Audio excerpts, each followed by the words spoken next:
Police report says, quote, defendant 1 began arguing with the victim, and defendant 1 made a phone call to a friend who lives down the street, Christopher Jr. Louis June. Police say Louis June came to the gas station armed within 3 minutes. Khan says other customers tried stepping in to help. One guy told him, I was standing right here, literally told him, don't do it, don't shoot it, they got cameras over here. Police arrested the female suspect. This is a mugshot for Jenna Renous. She was arrested shortly after. Hello everyone, it's your sister Roland, and all I need is a few minutes to talk about this crazy situation that happened in North Miami Beach, Florida on April the 14th of this year. So we have a situation that happened at a gas station, and I know exactly where this gas station is. Has a La Granja, which is one of my favorite restaurants, right in front of it. And on the 14th, this young lady allegedly, well, in the camera it shows that she went over. She took the space where her car is supposed to be at the gas station, and then where another car was supposed to be. And I've encountered people who have done this. And so the victim asked her to, if she go back a little. And so obviously some type of argument happened. She probably said no or whatever, or she probably gave him attitude or whatever, or she ignored him. There's different ways that she probably did, and then it escalated. He might have said some stuff to her, and then she proceeded to call her friend Christopher Jr. Louis Jean, and he came within 3 minutes. Why he came within 3 minutes? Because where the gas station is, that area in the back of the gas station, there's a lot of apartments, a lot of duplex in that area, from where the gas station is all the way back to 159. Even after 159, all that area is a lot of apartments and a lot of duplexes. So obviously they lived somewhere in that area. That's why he was able to come that quickly. So when he pulled up, he took the weapon that he had in his hand and put it to the man's head, put him in his car, I guess to tell him that, to get out of here before I, take you out. And then as the victim was pulling out, he started to, let off his weapon. And as you heard, even the gas station owner and everybody else was telling him, don't do it. It's cameras. He still was letting off. And then the girl was right there. She looked like she's going back and forth, doing whatever. No, when she saw that he pulled out the gun, she backed off. All of this for just to go back. All she needed to do was go back. That's all you had to do. Go back, and then even if she was not going to go back or whatever it is, fill up your gas tank and then get out of there. But no, she proceeded to call and get this guy involved, and now both of them gonna spend the rest of a good part of their lives in prison just because you couldn't go back. You see, people don't have no emotional intelligence in this time that we're living in. It's like any little thing set them off. You look at the person wrong. You probably didn't see the person. You probably buck into the person. It is ridiculous. And you see exactly what she did. I've encountered people who have done this to me. The majority of times, who have done this to me is women. I don't know why they do that, but it's always women who does that to me. And men have done this also. But the difference from when a man does it to when a woman does it, when I've encountered this, the man, when I ask him, I can't get in because I have a bigger car, especially now I have a big car. The man would either he'll go back in his car and go back, or he would, direct me, because sometimes, you may think that you don't have any more space to go up, and then you do, and then he'll direct me and say, come up, and then it'll stop.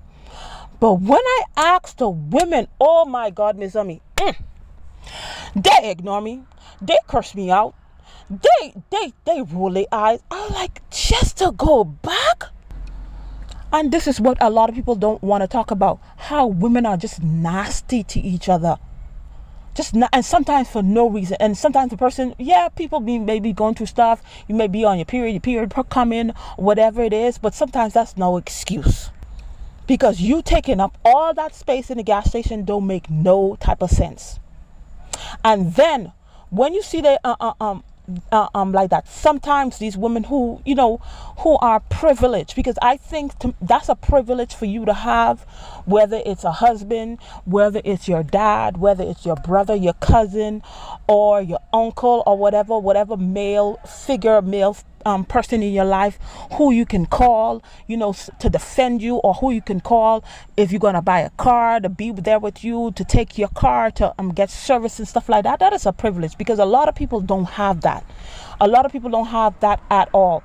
But many people who have this, who have that man, who would defend them, they take that for granted. Most of the time, that's what I see. They take it for granted, and they be doing all kind of foolishness. And then this man who is willing to stand up for their family, most of the time don't even use their God-given logic in some situations.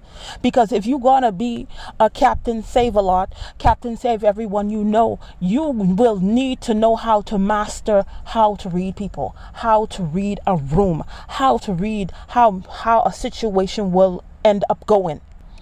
Because you want to be saving your defenseless troublemaker, and then you don't use your logic. And then most of the times happen to these guys, they end up in prison. Sometimes they end up paralyzed. Sometimes they end up 6 feet under, because of troublemaking women that they defend.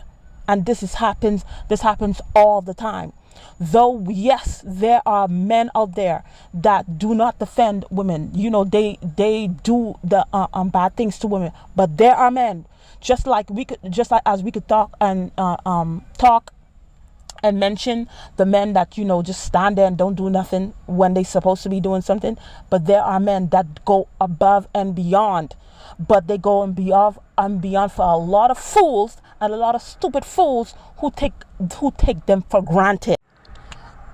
And from this young lady's mugshot, you can tell that she has neck tattoos. If you didn't know, most of the times when you see young ladies, women with neck tattoos or face tattoos, that's people who you just stay far away from. You don't mess with them, because sooner or later something is gonna happen. And then you may have face tattoos and neck tattoos, and you are completely different. You're such a sweet person.